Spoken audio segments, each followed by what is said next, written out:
Hi guys, this is Javon Para, paraloans.com, and today we're going to be talking about 5 ways to increase your purchasing power. You just need a little bit more price to be able to get to the house that you want. And so how do you increase your purchase limit? Well, here's a couple ways. It's actually flexible a bit if the lender knows how to do it. And maybe you can watch this video and tell your lender, hey, have you looked at this? You'll seem like a really smart buyer. So the first way, you want to get rid of extra expenses. When you file your taxes, if you're a W-2 employee and other times in businesses as well, you have business expenses that have meals and entertainment as the category. That's 2106s if you're a W-2 employee. So you can avoid having those in your ratios, which lowers your income by not having the lender to look at the taxes at all. And the way that we do that is a W-2 only loan approval.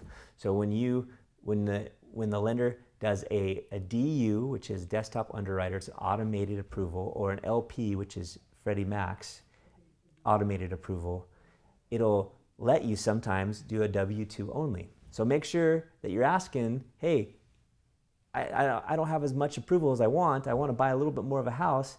Were you able to do W-2 only so I don't have my expenses in there?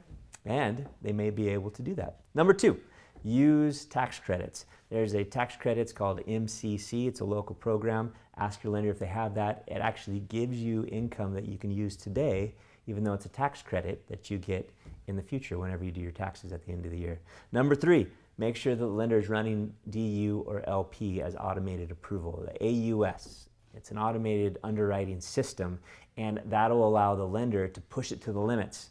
So for example, on an FHA loan, a lot of banks will only go to 45%. If you don't have any overlays or extra rules that banks have, you can go up to 56.9% debt to income. That's like over half of your income being used for your housing expenses and all your expenses. So it really pushes the limits and it allows your approval to creep up, up, up. And the last one number 4, get rid of your business expenses. So there's different kind of expenses that you have that you can get rid of. Business miles, for example, is one of the big one.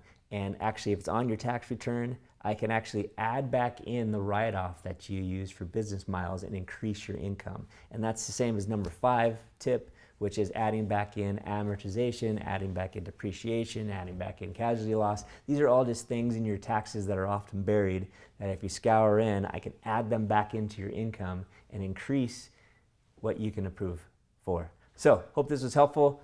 Paraloans.com, this is Javon.